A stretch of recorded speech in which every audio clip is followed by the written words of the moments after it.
गो हत्या बंद करो, गो तस्करी बंद करो, गो हत्या बंद करो, गो तस्करी बंद करो, गो हत्या बंद करो, गो तस्करी बंद करो, गो हत्या, बंद करो गो तस्करी, बंद करो गो हत्या, बंद करो गो तस्करी, बंद करो गो हत्या, बंद करो गो तस्करी, बंद करो गो हत्या, बंद करो गो तस्करी। बंद करो।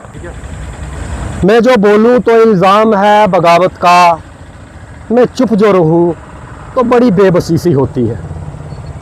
हम तो फिर भी इंसान हैं, प्रशासन से, सरकार से कुछ मांगना चाहेंगे तो गुजारिश कर लेंगे, प्रशासन से कुछ मांगना चाहेंगे तो गुजारिश कर लेंगे। अगर सरकार फिर भी नहीं मानेगी तो अपने हक के लिए सिस्टम से लड़ लेंगे, भिड़ जाएंगे।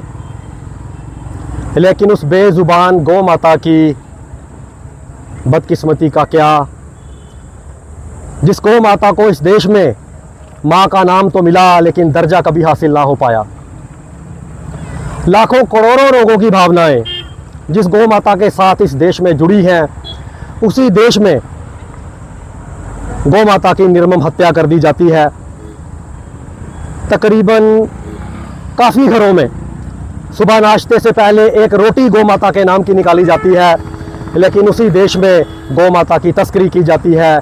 आए दिन हम देखते हैं सड़क पर वाहनों से क्षतिग्रस्त होकर जख्मी पड़ी गौ माता सड़क के किनारे। गौशालाओं में कई बार पानी और चारा गौ माता के लिए मुहैया करवाना मुश्किल हो जाता है, और अंत में मृतक देह गौ माता की, उसको भी हम सम्मानजनक अगन भेंट नहीं कर पाते और फेंक देते हैं कौवे और चीलों द्वारा नोचने के लिए।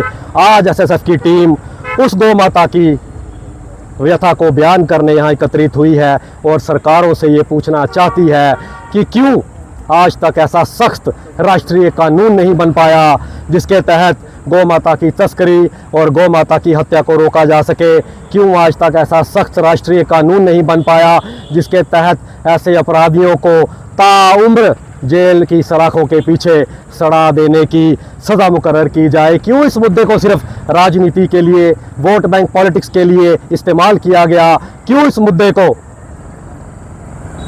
क्यों इस क्यों का जवाब लेने आज एसएसएफ की टीम यहाँ पहुँची है और सरकारों से ये गुजारिश करती है कि जल्द से जल्द सख्त राष्ट्रीय कानून बनाया जाए जिसके तहत ऐसी सज़ा मुकर्रर हो कि कोई अपराधी अगर गौ तस्करी और गौ माता की हत्या करना का सोचे भी तो उसकी रूह तक कांप जाए। क्या देखते हैं पिछले लंबे अरसे से सरकार पूर्ण बहुमत की भी रही, लेकिन जब भी इनसे कुछ सवाल किया जाता है कुछ जवाब नहीं मिल पाते। क्या देखते हैं क्यों आज तक लापरवाही बरती गई ऐसे संवेदनशील मुद्दे पर कानून बनाने से? हम भली बात जानते हैं कि constitution of India article 48 DPSP directive principles of state policy के तहत ये एक स्टेट सब्जेक्ट का मुद्दा है, लेकिन हमारे देश में इतिहास गवाह है कि बहुत से कानून ऐसे बनाए गए जो कि स्टेट सब्जेक्ट थे, स्टेट लेजिस्लेटिव असेंबली के अधीन थे, लेकिन लोकसभा में उनका बिल लाया गया, बिल पास करवा के राज्यसभा से पास करवा के उसको कानून बनाया गया। इस वक्त सरकार भी बहुत संवेदनशील अपने आप को दिखाती है और है भी सरकार मजबूत। हमें पूरी उम्मीद है कि ये सरकार जल्द से जल्द एक ऐसा राष्ट्रीय कानून पारित करेगी, कानून बनाएगी जिससे गौ माता की हत्या, गौ तस्करी पर पूर्ण रूप से प्रतिबंध लगाया जाएगा। रणवीर पैनल कोड में कई तरह के सख्त प्रावधान थे, पशु तस्करी पर कई तरह के सख्त कानून और सजाएं भी थी, लेकिन यूटी बनने के बाद वो सब खत्म कर दिया गया और एक कमज़ोर सा कानून जिसमें शायद उसी दिन उसी वक्त जमानत भी मिल जाती है, गाड़ी भी छोड़ दी जाती है, जो पशु तस्करी में शामिल होती है।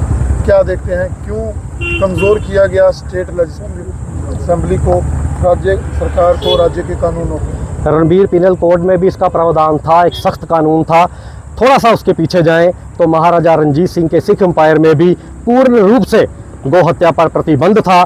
जैसा कि मैंने पहले बोला, मेरा सरकार से ये सीधा सीधा सवाल है कि क्यों इस मुद्दे को एक बड़े ज़ख्म की तरह खुला छोड़ दिया गया है ताकि कोई भी असंवेदनशील असामाजिक तत्व इस मुद्दे को धार्मिक भावनाएं भड़काने के लिए इस्तेमाल करे और समाज का स्वार्थ जो है, समाज का जो ताना बाना है, उसको नष्ट करे।